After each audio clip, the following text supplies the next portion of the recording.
श्रीरामं श्रीरामं रामनाममे अमृतं रामचन्द्रुडि शाश्वतं रामनाममे अमृतं रामचन्द्रुडि शाश्वतं रामनाममे अमृतं रामचन्द्रुडि शाश्वतं रामचिलक स्वर అయోధ్యలో దర్శించుకోవాల్సినటువంటి ప్రాముఖ్యత ఉన్నటువంటి నగరాల గురించి మనం చూస్తున్నాము, తెలుసుకుంటున్నాము. అందులో భాగంగా ప్రస్తుతం మనమున్నాము నాగేశ్వర్నాథ్ మందిరంలో. నాగేశ్వర్నాథ్ మందిరం అంటే ఇక్కడ నాగులకి అధిపతి అయినటువంటి ఈశ్వరుడి మందిరం. ఈ మందిరాన్ని కట్టింది రాముడి కుమారుడైనటువంటి కుశుడు. దీనికి సంబంధించి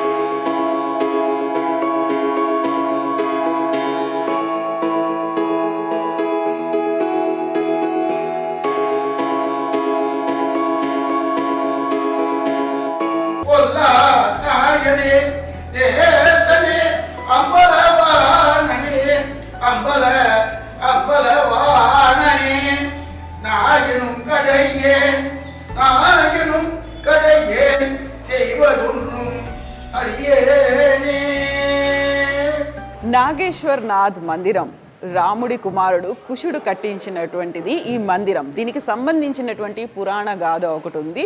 కుశుడు సమీపంలో ఉన్నటువంటి సరయూ నదిలో స్నానం చేస్తున్నప్పుడు తను పెట్టుకున్నటువంటి చేతి కంకణం ఒకటి నీటిలో కలిసిపోయింది. అది మిస్ అయిపోయింది. ఎంత వెతికినప్పటికీ అది దొరకలేదు.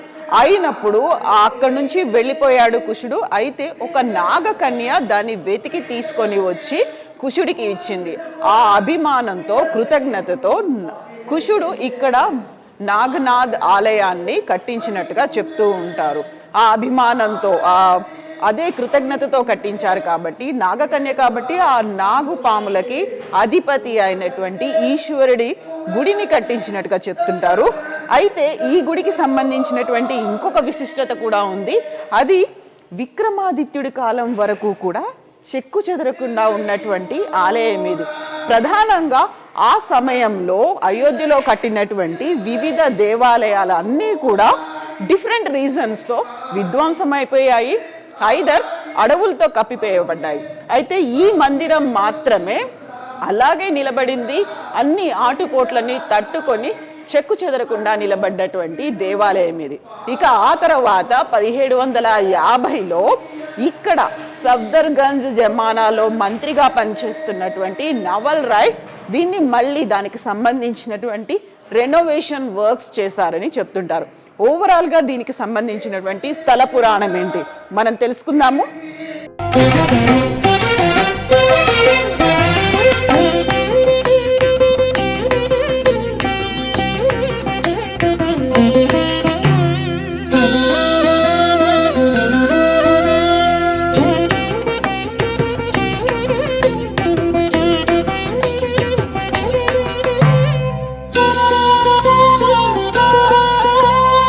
నాగేశ్వర్నాథ్ దేవాలయం ఇన్సైడ్ గర్భగుడిలో ఉన్నాము. ఇదే కుశుడు ప్రతిష్ఠించినటువంటి విగ్రహం. ఇక్కడ నాగేశ్వర్నాథ్ అంటే నాగులకి అధిపతి. అందుకే మనకి ఇక్కడ శివలింగం కింద ఉన్నటువంటి బేస్ అంతా నాగ సర్పాలతో నిండినట్టుగా కనిపిస్తుంది. దానికి సంబంధించినటువంటి పురాణాల గాథ ఎలా ఉంది అనేది మనతో పాటుగా ఉన్నారు పండిత్ ఆనంద్ ద్వివేది గారు. ఆనంద్ జీ, जय श्री राम। ओ नमः शिवाय। ओ नमः शिवाय। हाँ, इसके बारे में हम जानना चाहते हैं, पुराण गाथा क्या है इसके बारे में? मंदिर की स्थापना जो है श्री राम जी के जो कनिष्ठ पुत्र थे कुश जी महाराज, उनके समय पर हुई थी। एक बार क्या हुआ था कि जब राम जी अपने लोक को जाने लगे तो उन्होंने अपना राज्य जो है अपने जो भाई थे और अपने सारे पुत्रों में विभक्त कर दिया। तो कुश जी को जो है कुशावर्त राज्य मिला। वो वहाँ पर राज्य करते हुए जब इनको काफी समय बीत गया तो इनको मतलब ऐसा महसूस हुआ कि अब हमें एक बार अयोध्या चल करके, बहुत दिन हो गया है, अयोध्या दर्शन करना चाहिए, वहाँ सरयू जी में स्नान करना चाहिए। तो वो अयोध्या आए, उन्होंने सरयू जी में स्नान किया। तो सरयू जी में स्नान करते हुए उनके हाथ का कड़ा जो कंगन होता है, क्योंकि राजा लोग उस समय आभूषण धारण करते थे, तो कड़ा जो है वो सरयू जी में कहीं गिर गया और नाग कन्या कुमुदनी जो है उस समय विहार कर रही थी सरयू जी में, उस कड़े को लेकर के और नागलोक को चली गई। तो जब कुश जी को ज्ञात हुआ कि मेरे हाथ में कड़ा नहीं है, तो उन्होंने ध्यान किया। उनको जब सारी कथा मालूम हुई कि नाग कन्या मेरे कड़े को लेकर चली गई, तो उनको बड़ा क्रोध हुआ। उन्होंने कहा नाग ने मेरे कड़े की चोरी की, इसलिए आज मैं पूरे नागलोक को भस्म कर दूंगा, जिससे कि भविष्य में कोई और इस तरीके का दुस्साहस ना कर सके, चोरी ना कर सके। तो उन्होंने बाण का संधान किया और लोगों को भस्म करने के लिए उद्यत हुए। तो नाग लोग बड़े घबरा गए। उन्होंने कहा अब हमारे प्राणों की रक्षा कैसे हो। तो जो कुमुदनी थी, उसके पिता नागराज कुमुद बहुत भगवान भोलेनाथ के बड़े अनन्य भक्त थे। तो उन्होंने कहा अब हमारे प्राणों की रक्षा सिर्फ हमारे भगवान भोलेनाथ ही कर सकते हैं। उन्होंने भगवान भोलेनाथ से प्रार्थना की, हे प्रभु किसी प्रकार से हमारे प्राणों की रक्षा करिए, किसी प्रकार से हमारे प्राणों की रक्षा कीजिए। भगवान भोलेनाथ प्रकट हुए, उन्होंने कुश जी के क्रोध को शांत कराया। कहा हे कुश जी, इस नागों को आप अभय दान प्रदान करें। ठीक है। तो कुश जी ने कहा महाराज इन्होंने तो हमारे कड़े की चोरी की है, इनको दंड तो कुछ मिलना चाहिए। तो भगवान भोलेनाथ ने कहा इस दंड स्वरूप आप इस कन्या का पाणी ग्रहण कर लीजिए, इसके साथ विवाह कर लीजिए, इसको भी दंड मिल जाएगा और जो है आगे से मतलब आपकी बात भी रह जाएगी। तो उन्होंने कहा ठीक है प्रभु, हम आपकी सारी बात स्वीकार करेंगे, लेकिन उस स्थिति में जब आप नित्य प्रति इस स्थान पर हमें दर्शन दिया करें। तो तब से भगवान भोलेनाथ अपने भक्तों के कल्याणार्थ इस स्थान पर विराजमान हैं और कुश जी को दिए हुए वचन के अनुसार नित्य प्रति यहाँ पर दर्शन होता है।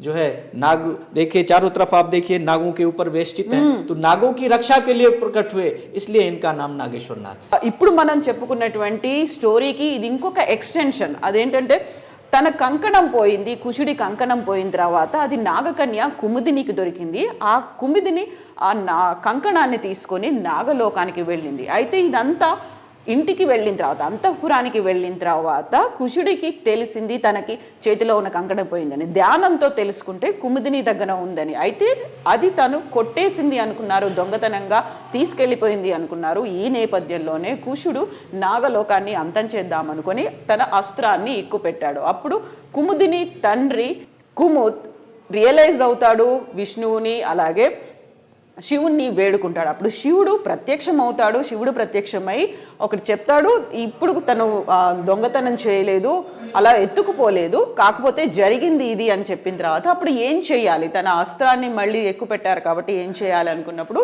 శివుడు తన్ని పెళ్ళాడమని కోరుతాడు కుముదిని. అయితే అక్కడ మాత్రం కుశుడు ఒక కండిషన్ పెడతారు. సో మీరు ఇక్కడ వచ్చినట్టయితే, ఇక్కడ మీరు ఉన్నట్టయితే, ఈ ప్రాంతంలో మీరు వెలిసినట్టయితే నేను కుముదిని పెళ్ళాడతానని చెప్తారు. ఆ నేపథ్యంలోనే శివుడు ఇక్కడ వెలిసారని, అందుకే నాగేశ్వరనాథ్ అనే ఒక పేరు వచ్చిందని. तो इस गाथा के साथ एक और हिस्टोरिक रिप्रेजेंटेशन भी है ना, राजा विक्रमादित्य के साथ और नवल राय जी के साथ भी है ना। जी जी। अब फिर कालांतर में जब अयोध्या फिर कितनी बार बसी और उजड़ी, तो एक बार क्या हुआ, राजा विक्रमादित्य जी विहार करते हुए सरयू तट पर विचरण कर रहे थे। उस समय अयोध्या बिल्कुल वीरान सी थी, यहाँ मतलब सब केवल सरयू जी का जल और जंगल ही हो गया था। तो वो विहार कर रहे थे सरयू जी पर, ऐसे आखेट करते हुए निकले। तो उन्होंने क्या देखा, एक घोड़े पर सवार एक व्यक्ति आ रहा है, बिल्कुल काले कलूटे स्वरूप में, बिल्कुल दैत्य स्वरूप, और वो आता है घोड़े से उतर करके जो है सरयू जी में स्नान करता है, और जब वहाँ से वापस आते हैं तो बिल्कुल देव स्वरूप हो जाते हैं। तो राजा विक्रमादित्य जी को बड़ा आश्चर्य हुआ। उन्होंने कहा प्रभु आप कौन हैं, और आप अभी जब आए थे आपका स्वरूप कुछ और था, इस समय आपका जो स्वरूप है कुछ और है।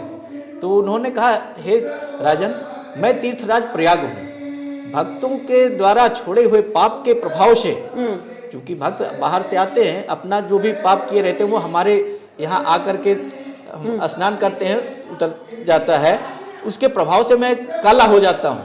तो आज रामनवमी का दिन है, आज रामनवमी के दिन जो भी भक्त आकर के अयोध्या, ये अयोध्या है, यहाँ पर जो भी भक्त आज रामनवमी के दिन आकर के सरयू मैया में स्नान करते हैं, उनके सारे पाप जो है हट जाते हैं और वो पुनः अपने निर्मल गति को प्राप्त करते हैं। तो ये रेनोवेशन पुनर्निर्माण नवल राय जी किए हैं। फिर जो है विक्रमादित्य ने जी पूछा महाराज जी, अयोध्या आप कह रहे हैं कि ये अयोध्या स्थान है, यहाँ तो कुछ नहीं है, तो निर्जन है।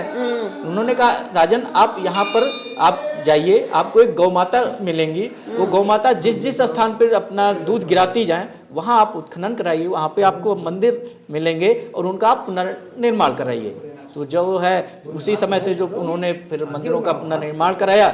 आप ये देखिए मंदिर के चारों तरफ देख सकते हैं जैसे खंभे बने हुए हैं, 32 पुतलियां लगी हुई हैं। ये एक ही शिलापट पे बना हुआ गर्भगृह है भगवान का, ये सब कुछ जी शिला के। एक ही शिलाखंड पर बना हुआ है, कहीं पे कोई ज्वाइंट नहीं है, ओके। अलग से कोई पत्थर नहीं लगाया गया है। मूर्तियां भी उसी पत्थर में तराशी गई हैं, ये खंभे भी उसी पत्थर से तराशे गए हैं। इस प्रकार के उनके समय का, विक्रमादित्य जी के समय का अब केवल 2 मंदिर है, एक यहाँ पर है और एक श्री हनुमानगढ़ी जी पर है। वहाँ भी आप जाके देखिएगा, वहाँ का गर्भगृह भी बिल्कुल ऐसा ही है। तीसरा श्री राम जन्मभूमि का था, वो तो बाबर ने जो है विदीर्ण कर दिया था उस समय। उसमें भी जो खुदाई उत्खनन में जो खंभे मिले हैं, जो मूर्तियां मिली हैं, वो बिल्कुल इसी प्रकार की हैं।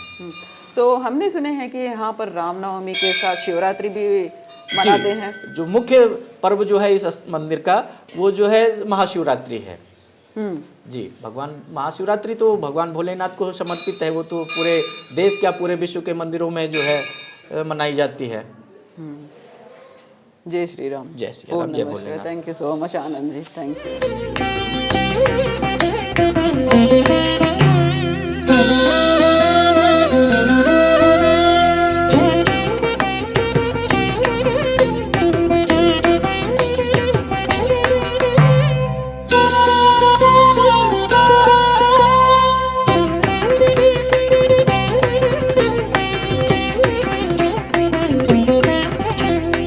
నాగేశ్వరనాథ్ దేవాలయానికి సంబంధించినటువంటి చరిత్ర. రాజా విక్రమాదిత్య కట్టించినటువంటి 3 దేవాలయాల్లో అయోధ్యలో ఉన్నటువంటి రామ మందిరం, ఆ తర్వాత ప్రస్తుతం మనం ఉన్నటువంటి నాగేశ్వరనాథ్ దేవాలయం, లక్ష్మణ్ గారి. అయితే ఆ తర్వాత దండయాత్రలు కావచ్చు, వివిధ కారణాల వల్ల అక్కడ రామ మందిర నిర్మాణం అనేది, అంటే రామ మందిరాన్ని అక్కడ కూల్చేశారు. చివరికి గట్టిగా నిలిచినవి నాగేశ్వరనాథ్ దేవాలయం, లక్ష్మణ్ గారి. సో ఆ తర్వాత దీన్ని రినోవేషన్ అనేది నవల్ రాయ్ చేశారు 1750లో. ఇప్పుడు మనం చూస్తున్నటువంటి ఈ నిర్మాణం అంతా, ఇంక్లూడింగ్ లోపల ఉన్నటువంటి స్ట్రక్చరు, కన్స్ట్రక్షన్, ఇవన్నీ కూడా ఒక ఏకశిలతోనే జరిగినట్టుగా చెప్తున్నారు పండిత్ ఆనంద్ జీ. ఇక్కడ ఓవరాల్గా మనం చూస్తున్నటువంటి బ్యాక్ సైడ్ నిర్మాణం అంతా కూడా ఏకశిలతోనే జరిగినట్టుగా చెప్తున్నారు. ఒకే ఒక కొండని తొలిచి కట్టినటువంటి నిర్మాణంగా. అయోధ్యకి వచ్చినటువంటి భక్తులు ఎవరైనా దర్శనం చేసుకోవాలి అనుకుంటే నాగేశ్వరనాథ్ దేవాలయం అయోధ్యకి రామ మందిరానికి అతి సమీపంలోనే ఉంది. సరయూ నది ఒడ్డున ఉంది. ఇక్కడ ఘాట్